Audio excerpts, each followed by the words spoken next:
मित्रों नमस्कार। जैसा कि अब आप लोगों को हम संस्कृत का व्याकरण क्रम से बताएंगे और उसमें जो भाग होगा, जो अध्याय होगा, यानी संस्कृत में जैसे संधि, समास, कारक, प्रत्यय, सब जो अध्याय होगा सब आपको क्रम से मिलेगा। और वो आपको मिलेगा एक हमारी प्लेलिस्ट है, जिस प्लेलिस्ट का ही नाम है संस्कृत व्याकरण। आप उसमें जाएंगे तो क्रम से आपको मिलेगा। तो आज हम अब शुरू करते हैं संस्कृत। यानी संस्कृत देखिए, संस्कृत को देववाणी, देवभाषा, गीर्वाण भारती के भी नाम से जानते हैं।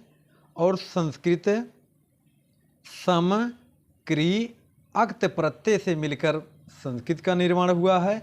यानी सम उपसर्ग है, क्रि धातु है और अक्त प्रत्यय से मिलकर संस्कृत बना है।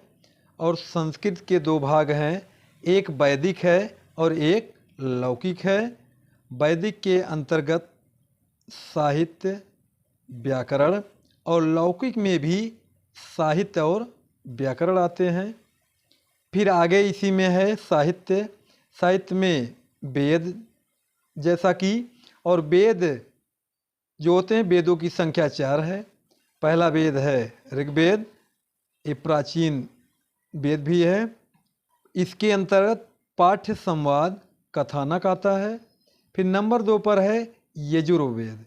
यजुर्वेद में अभिनव यानी यज्ञ, मर्मज्ञ आता है। फिर आगे तीसरा वेद है सामवेद।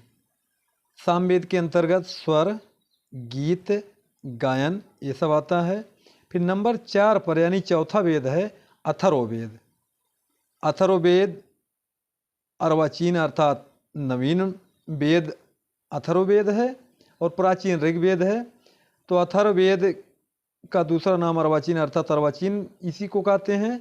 इसके अंतर्गत रस, कृषि, औषधि और जादू टोना इसी के अंतर्गत आता है। फिर आगे है लौकिक साहित्य। लौकिक साहित्य में पहला जैसा कि आता है रामायण। रामायण को आदि काव्य के नाम से जानते हैं।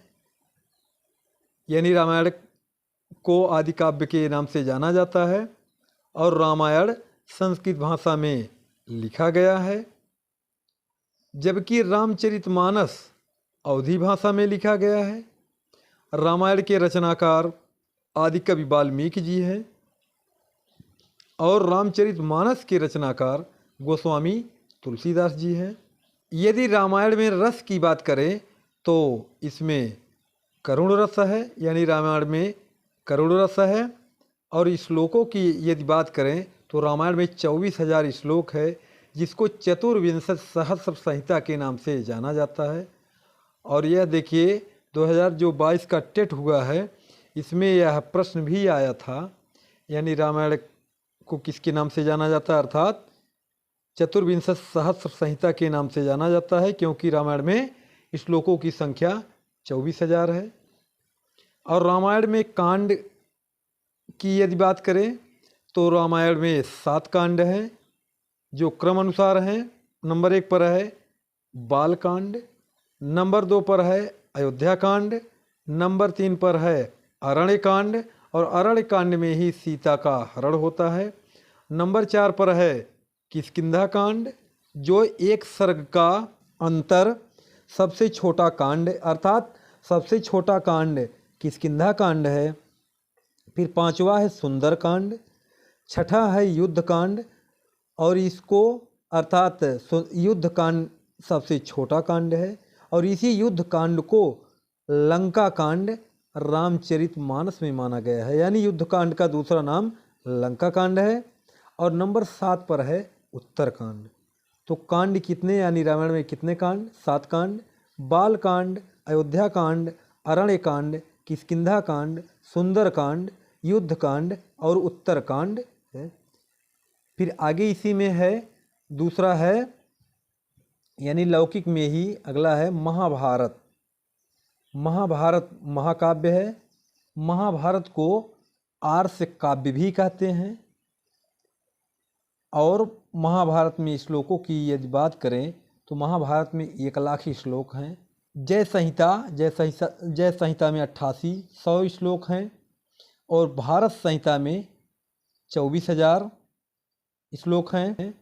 महाभारत के रचनाकार वेद व्यास जी हैं, जिनको कृष्ण द्वैपायन भी कहते हैं। और इसमें श्लोक 1,00,000 अर्थात इसको सतसहस्री संहिता के नाम से जाना जाता है।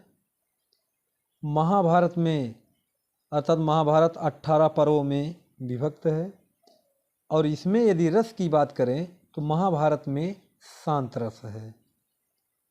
और इसमें जो पर्व हैं, पर्व निम्नलिखित हैं। पहला पर्व है आदि पर्व।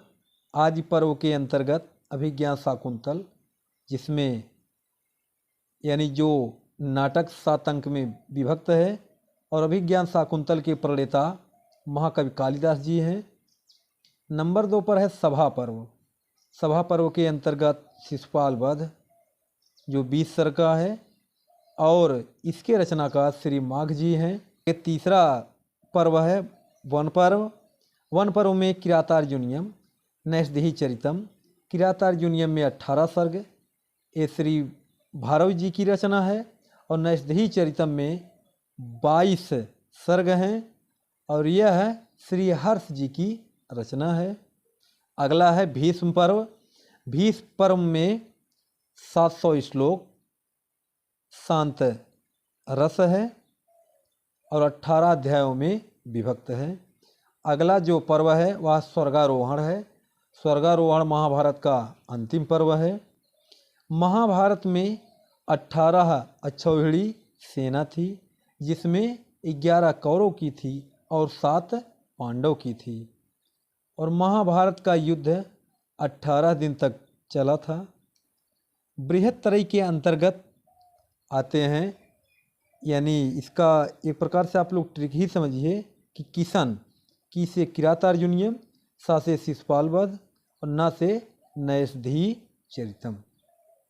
किरातार्जुनीयम के रचनाकार श्री भैरव जी हैं, शिशुपाल वध के रचनाकार श्री माघ जी हैं, और नैषधेयी चरितम के रचनाकार श्री हर्ष जी हैं। पांडवों को 13 वर्ष का वनवास हुआ, जिसमें 1 वर्ष का अज्ञातवास हुआ था।